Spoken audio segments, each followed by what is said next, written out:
So let me ask you, why are you the right person to be LA's next mayor? Thank you. I mean, look, for me, it comes down to who's in the race.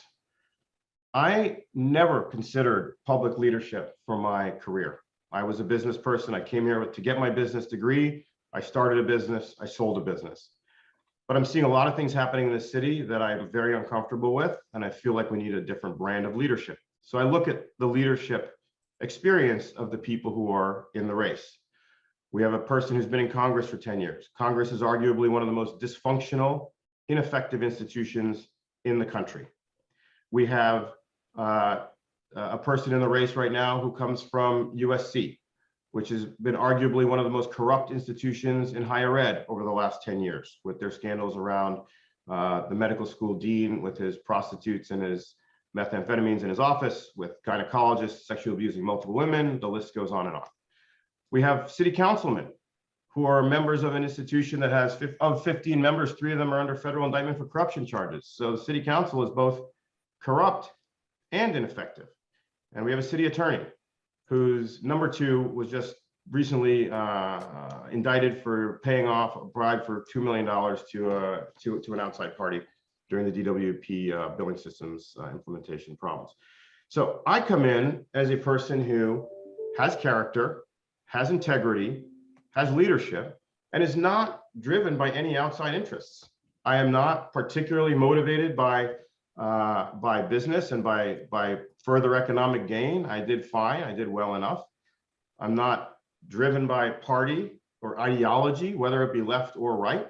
I'm driven by practicality, by empathy, and by accountability. And I think those are the biggest things that are missing. If the city was more accountable, then we wouldn't have all these problems around corruption. People don't steal money when they think somebody's going to catch them for it. And so the fact that all these people are grabbing and stealing these millions and millions and millions of dollars from the city government just shows that we don't have the proper oversight over this. And we need a business person to come in who has built financial controls and systems and technology to take an overarching view of this. All right. What would be your first action to address the city's homeless crisis? First action.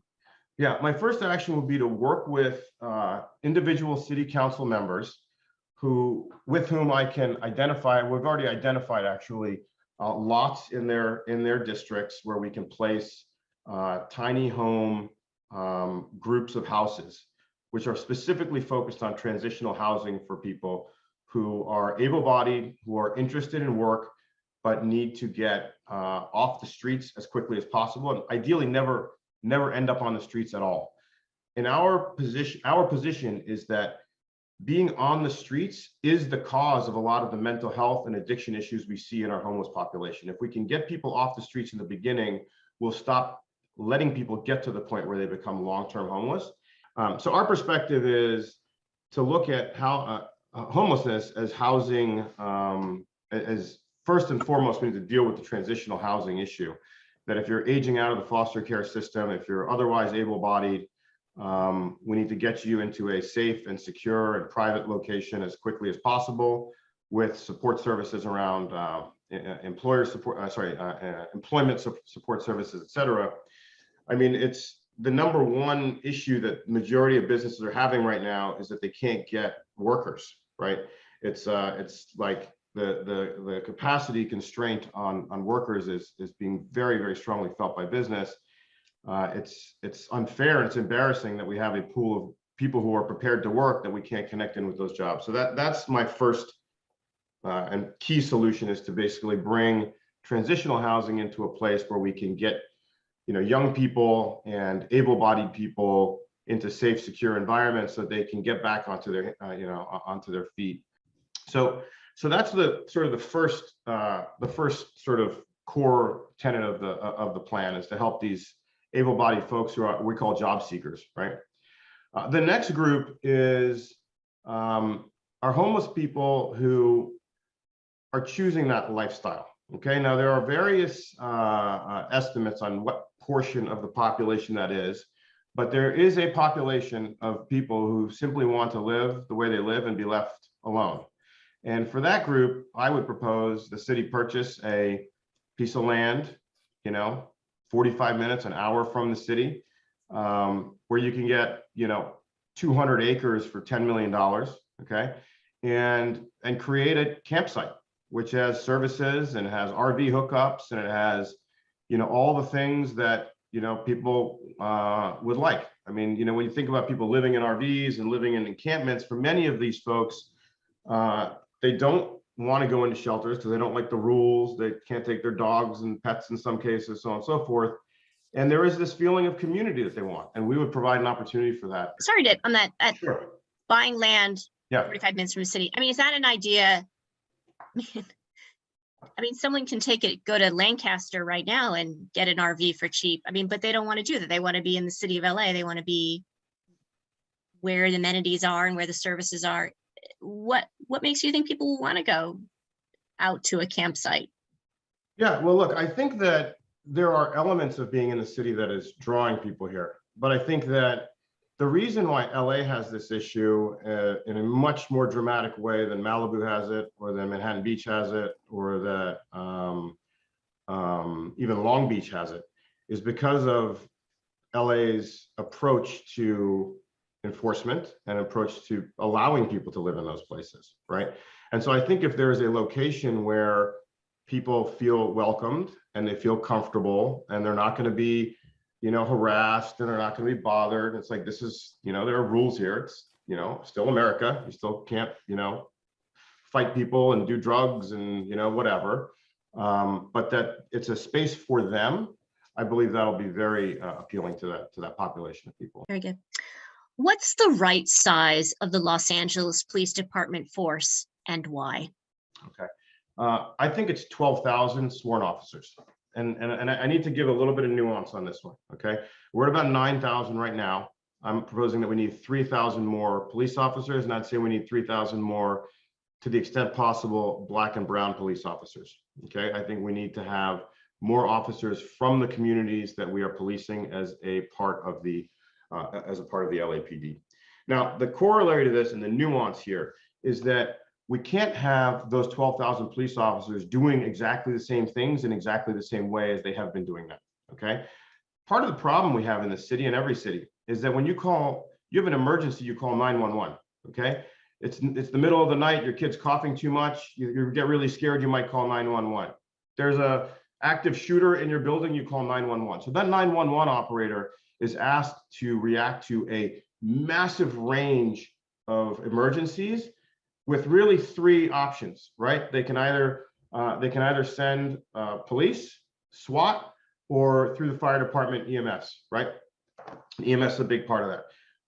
I believe we need to do two things. We need to create a response path for domestic violence issues, okay? So, domestic disputes, right? So if somebody's in their house, my neighbor had a child with some issues. That child started waving a knife around. He was having a mental break. 8 LAPD cops came with their guns drawn. Okay, we need a different approach to that sort of a solution. So that's one, around mental health and domestic issues. And I think property crime investigations don't need to be carried on by uniformed sworn police officers. I think we can take that off of their plate. And so again, it's about efficiency. If we can be more efficient with how we're using the police, then the police can be better at the things that we need them to be better at. And their patrols can be a little bit more frequent in the neighborhoods where we see more crime. And by having more officers who look like the people in that neighborhood to build trust there, I think we can do a much better job with that. And that will reduce crime overall. Excellent. What's an example of something you've done that wasn't popular, but was the right thing to do?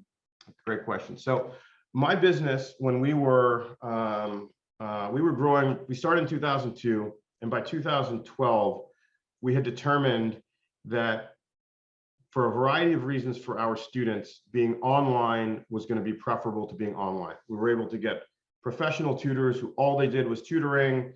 You know, they wouldn't have to drive around. They could do back-to-back sessions. We could give them more training, et cetera.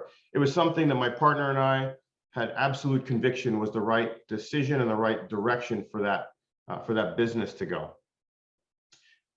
Our board members, so we had some investors, our board members were totally opposed to it. Our senior team was totally opposed to it.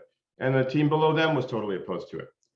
However, over time, we pushed and we explained, and as I said earlier, we painted a vision and we showed why that vision would be better for the business and why we would have to, why ultimately, if we got there, that would be the best thing for our customers and for our investors. And it was the most difficult, painful thing I've ever had to go through professionally. Over the course of 2012 to 2015, our business lost about 80% of its revenue, and we lost about 90% of our employees in that period of time. Okay, and it was incredibly difficult for the leaders to do that hard thing. But after 3 years, we had made the shift and we were able to begin to grow the business back.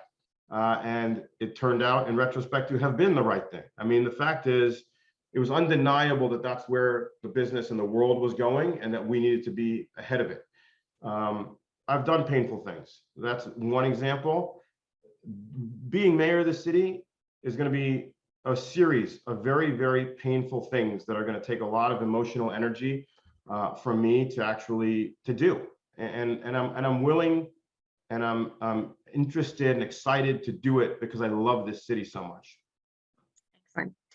The following questions are pretty much one-word answers, yes or no's. Oh boy. Should LA tax million-dollar real estate transactions to raise money for affordable housing? No. Okay. I think LA has plenty of money for affordable housing. Excellent. Roughly, what's the median income for a household in LA? 55,000? Close, 62,000 Okay. in 2019. Yep. Metro's considering enacting congestion pricing on local roads and freeways to reduce gridlock and fund more transit or even free transit. As mayor, would you support a congestion pricing pilot project in LA? I would. Yeah. And in fact, Metro, they could do free pricing now. They got a $12 billion budget. They only raised $300 million in ridership fees. So I would say, as part of my overall plan around transportation, I think we have a tremendous amount of opportunity to provide better transportation opportunities to people across the country and across the city, sorry. And that includes rideshare credits, includes pooled cars. There's a lot of technology we can use that doesn't require the billions of dollars of capital investments that Metro does. And Mayor Garcetti set a goal of eliminating traffic deaths by 2025, but he hasn't followed through and traffic deaths have actually increased. Would you commit to make Vision Zero a reality during your tenure as mayor? I do not believe it is a practical reality.